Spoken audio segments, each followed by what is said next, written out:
Bienvenidos mis amados hermanos, continuamos con el preciosísimo mensaje de la palabra de Dios. Estamos en la serie del Sermón del Monte. Vamos a hacer el mensaje número 19, que es Jesús y las limosnas. Guardaos, dice el Señor, de hacer vuestra justicia delante de los hombres, para ser vistos de ellos. De otra manera no tendréis recompensa de vuestro Padre que esté en los cielos. Cuando pues des limosna, no hagas tocar trompeta delante de ti, como hacen los hipócritas en las sinagogas y en las calles, para ser alabados por los hombres.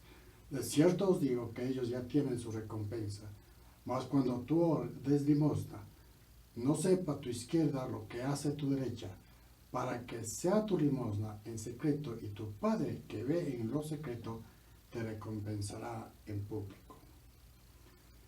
La justicia de Dios es dada para quienes hemos buscado hacer su voluntad. Nosotros recibimos misericordia y por tanto nosotros tenemos que dar esa misma misericordia.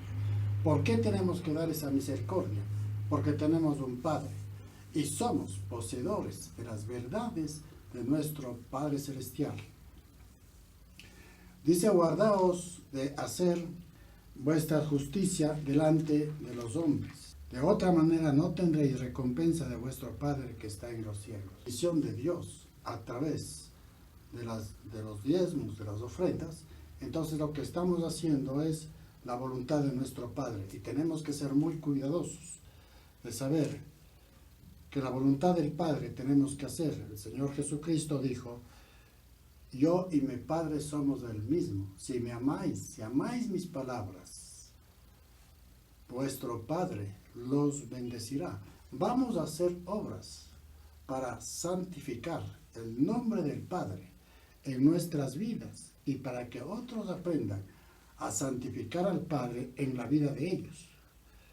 La autoridad de Jesús en el verdadero cristiano conduce a hacer su voluntad. Y su autoridad que nos ha sido dado a través de su Santo Espíritu, y porque somos llamados a ser colaboradores de las justicias de Dios, esa misma justicia que nosotros recibimos de nuestro Padre amado, para llegar a su presencia, esa misma justicia. Ahora nosotros somos los portadores, para dar a conocer al mundo, a quienes lo conocen, a quienes están en angustia, en tristeza, en dolor, en enfermedad, en necesidad, esperando por alguien que los consuele. Y nosotros hemos sido consolados por el Señor, y entonces estamos llamados para consolar a otras personas. La autoridad que nos ha sido dada por el Señor nos llama a ser colaboradores de Él. Si damos por gracia, porque recibimos por gracia, también por gracia tenemos que dar. Y Dios nos recompensará. Ahora, es que es importante, las recompensas muchas las veces. La gente cree que si usted invierte en el reino de los cielos X cantidad de dinero, pues el Señor lo va a recompensar. Las recompensas de Dios no es dinero. Las recompensas de Dios, en primer lugar, son un acercamiento más de Dios hacia quien hace su voluntad. Hacia quien hace su voluntad. No siempre el cristiano se acerca para hacer la voluntad de Dios, sino se acerca para que Dios haga la voluntad y cubra la necesidad. Esta es una mala interpretación de la palabra de Dios. Dios nos vino a dar un mensaje de misericordia, de perdón de pecados, pero también nos viene a dar la misericordia que Él nos ha dado. Y la misericordia que sobreabunda en nosotros, tenemos que dar también a otras personas. Porque hay personas que no han conocido a Dios, o hay hermanos que inclusive están dudosos de la gracia, de la misericordia de Dios. Entonces tenemos nosotros que apoyarlos a través de cubrir necesidades de los hermanos. Para esto fue constituida la congregación. Para esto somos llamados a ser portadores de la verdad y a ser misericordiosos como nuestro Padre amado fue misericordioso con nosotros. Usted ora por trabajo y el Señor a su tiempo, no en el tiempo suyo, sino en el tiempo perfecto que es de Dios, le va a dar su trabajo. Pero cuando usted le ofreció algo al Señor, cumpla. No deje lo que usted le prometió al Señor. Es muy importante recordar que usted estaba orando de rodillas, desesperado, pidiendo ayuda al Señor. Y el Señor lo dio. Y mientras usted oraba, empezó a tener consolación porque está esperando la bendición de Dios. Entonces está comenzando a creer en la voluntad del Padre que se hará en su vida y en su familia. La oración del justo puede mucho, dice el apóstol, pero ¿cuál es la oración del justo? El que está en la justicia de Dios, en el que ha creído que Jesús es el Señor y Salvador, que Dios es Dios misericordioso. Entonces es la oración del justo la que a Dios le agrada. Usted oró por trabajo. Espere. Dele gracias a Dios por lo que va a recibir. Y cuando haya recibido, pues dele gracias a Dios. Y recuerde dónde estuvo usted y la necesidad que Dios le prodigó, la bendición que Dios le dio. Tiene que cumplir lo que usted le promete a Dios. Haz en silencio para que tengas recompensa de tu Padre que está en el cielo. Cuando des limosna, no hagas tocar trompeta delante de ti. Tenemos ejemplos en la palabra de Dios. Jesucristo estaba en el templo y había un hombre, un fariseo, que estaba dando sus monedas y lanzaba sus monedas en el alfolí para hacer sonar. El Señor Jesucristo dijo, Él ya tiene su recompensa. Él estaba dando y haciendo sonar las monedas para que se escuche el sonido de las monedas. El Señor Jesucristo, exactamente como cuando habla de la oración, cuando ores, entra a tu cuarto cerrado y en silencio ora y en público Dios te bendecirá. Cuando des ofrenda, cuando des limosna, da y en silencio y el Señor Jesucristo te bendecirá en público. Que tu mano izquierda no sepa lo que hace la derecha. Todo tiene que ser en silencio para glorificar a Dios. Porque si no lo hacemos así, estamos glorificando a nosotros mismos. Estamos dándonos a conocer como hombres y mujeres y hermanos o hermanas orgullosas para demostrar que hemos sido bendecidos. Y el Señor dice, de cierto te digo, que ellos ya tienen su recompensa. No hagas tocar trompeta delante de los hombres. Cuando yo leí este versículo, decía, tocar trompeta, ¿qué significa esto? Bueno, entonces Dios me dio un entendimiento especial para este momento y dijo, cuando des, no hagas tocar trompeta delante de ti, como hacen los hipócritas, que tu mano derecha no sepa lo que hace la izquierda. La trompeta anuncia la vaciedad de espíritu que tiene aquel que hace sonar trompeta o con orgullo enseña cuánto está ofrendando. El dar en silencio anuncia la presencia de Dios y en público el Señor nos bendecirá. Vea usted la diferencia que hay. El hacer sonar trompeta es vaciedad, falta, llenura del Espíritu de Dios, porque no está dando a los hombres, está dando a Dios, porque Dios se va a glorificar a través de lo que usted da, recibió de Dios, y Dios va a distribuir de acuerdo a su santa voluntad. En Juan 14:23 dice, el que me ama, guarda mi palabra, y mi Padre lo amará. La limosna no es dar al necesitado lo que nos sobra. La limosna no es dar al necesitado de lo que nos sobra. En Lucas, el capítulo 16, versículo 19, relata, y no es una parábola, es un relato que el Señor Jesucristo hace en la eternidad. Hay un hombre que estaba sufriendo eternamente, hay un hombre que sufrió aquí y se está gozando en el reino de los cielos.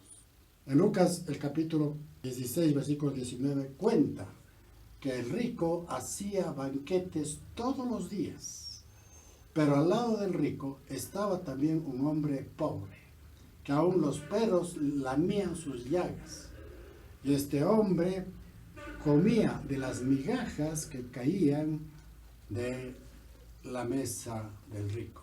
El dinero no es malo, lo malo es la distribución injusta que nosotros hacemos.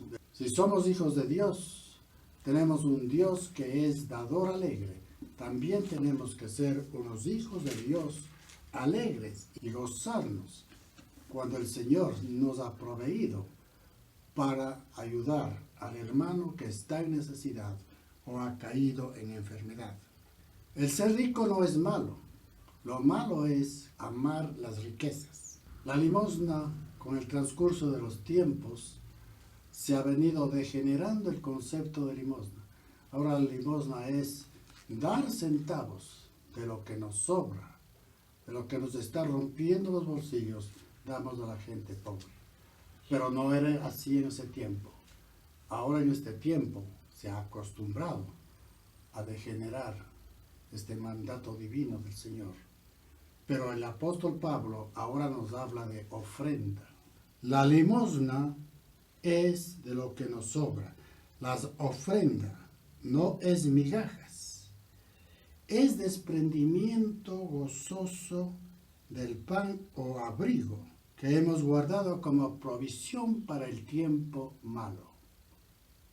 Y cuando estamos pensando en la ofrenda y esa bendición hemos tenido, entonces el tiempo malo no ha sido suyo en esta ocasión. El tiempo malo ha llegado para un hermano. Entonces esa ofrenda tiene que ser dada al hermano que está en necesidad, que está pasando por tiempos difíciles. Para eso el Señor nos llama como hijos amados, porque estamos haciendo su voluntad. Su voluntad. La ofrenda debe ser con fe en Dios, y Dios proveerá a su tiempo. A su tiempo. Amado hermano, si está pasando tiempos difíciles y en paz, Dios traerá el pan y cubrirá la necesidad que usted tiene. En Eclesiastés, el capítulo 11, versículo 3, echa tu pan sobre las aguas, porque después de días lo hallarás. Dios nos está dando esa maravillosa oportunidad de que mientras tenemos que participar con los hermanos o con el necesitado. Y no vamos a claudicar en la fe. No vamos a claudicar en la fe. Vamos a dar, porque tiene una promesa el Señor, y dice en Eclesiastés, porque después de días lo hallarás. Cuando tengas necesidad, habrá alguien que Dios envíe a cubrir tu necesidad de dinero, de abrigo, de espíritu, de valor. Dios no se olvida, Dios no es deudor de nadie. Tenemos entonces que caminar de acuerdo a su de Él, y tenemos que caminar seguros, sabiendo que Dios lo que promete cumple. Cuando des, no hagas tocar trompeta. La iglesia debe crecer en espíritu y en verdad. Acérquese a Dios más para escucharlo. La iglesia debe crecer en espíritu y en verdad. En Hechos del capítulo 8 nos relata de un hombre, de un Simón el mago, que hacía muchas magias y la gente se maravillaba y decían, este es el poder de Dios. El poder de Dios. La gente que no encuentra a Dios o que malinterpreta la palabra y la presencia de Dios en sus vidas, entonces dice, este es el poder de Dios. Pero ¿de dónde venía ese dinero? A través del engaño, de la mentira, de la magia que hacía este Simón. Cuando se le acercó Pedro, este hombre le dijo: dame del Espíritu Santo para que yo pueda hacer milagros. Pero el apóstol le dijo: tu dinero perezca juntamente contigo. Porque ciertamente la palabra de Dios no es inversión, no somos capitalistas. El único capital que tenemos nosotros es la palabra de Dios, y con eso tenemos más que suficiente para justificar nuestra presencia y para vivir tranquilos y en paz. Si hoy no tiene pan, Dios saciará su necesidad. Los hipócritas, los vacíos, hacen sonar trompetas en las sinagogas y en las calles para ser alabados por los hombres. El Señor dice: de cierto te digo, que ellos ya tienen su recompensa. Versículo 3. Mas, cuando tú des limosna, no sepa tu izquierda lo que hace tu derecha, para que sea tu limosna en secreto, y tu Padre que ve en secreto te recompensará en público. Este es el conocimiento divino que tiene el Señor Jesucristo. Y vea lo que dice, y vuelvo a repetir el versículo 4, para que sea tu limosna en secreto, y tu Padre en público te recompensará. El Señor Jesucristo siempre nos está enseñando que las cosas debemos hacerlas en secreto para glorificar al Padre. Y el Padre glorificará a quien está orando y clamando el nombre suyo por alguna necesidad. Dios imparte su justicia de perdón. La iglesia del Señor está llamada también para ofrendar al necesitado. La ofrenda tiene que ser un propósito sin cavilaciones, sin incertidumbres, con la certeza de que Dios nos va a bendecir. En 1 Corintios, el capítulo 16, dice: en cuanto a la ofrenda para los santos, haced vosotros también de la manera que ordené a la iglesia de Galacia. Cada primer día de la semana, cada uno de vosotros ponga aparte algo. La disciplina en cuanto al dinero, la disciplina en cuanto al tiempo, la disciplina en cuanto a oraciones, el Señor nos está dando continuamente para que nosotros podamos caminar de acuerdo a su santa voluntad. Yo siempre hablo, siempre me ha de escuchar. Caminemos de acuerdo a su santa voluntad. Porque hacia Dios, ¿dónde estamos caminando? ¿Hacia dónde vamos? Hay solamente dos caminos: el camino del mal y el camino de la bendición. Cuando hayas prosperado, guárdalo, para cuando yo llegue no se recojan entonces ofrendas. Ahora bien, ¿para qué sirven las ofrendas? Sirven para cubrir las necesidades, en primer lugar, de la iglesia, y en segundo lugar, dar prioridad a la necesidad del hermano que está pasando por un tiempo de dificultad. Ese cuidado de bendecir a quien está necesitado. Y cuando haya llegado a quienes hubieran designado por carta, a estos enviaré para que lleven vuestros donativos a Jerusalén. Y si fuere propio, yo también vaya e irán conmigo. Amado hermano, la ofrenda es dar parte de lo que nosotros tenemos. La ofrenda es el resultado de una administración responsable de lo que nosotros tenemos. Estamos hablando de un Dios de paz, que lo único que quiere que nosotros tengamos es la seguridad en sus promesas, la seguridad que nosotros tenemos en nuestro caminar diario bajo su voluntad. Y luego tendremos la seguridad eterna cuando vayamos a su presencia. No penséis que he venido para abrogar la ley, o sea, para eliminar la ley. No, dice, la ley y los profetas no he venido para abrogar, sino para cumplir. Y Dios nos toma a nosotros como sus hijos y como hijos debemos cumplir su voluntad. Que el Señor nos bendiga grandemente y sigamos en esta maravillosa experiencia de consolación, de compañía y seguridad que tenemos en la palabra de Dios. Que el Señor se glorifique en la vida de cada uno de nosotros. Cuando ofrendes, ofrenda con gozo, en silencio, para que Dios en público te bendiga.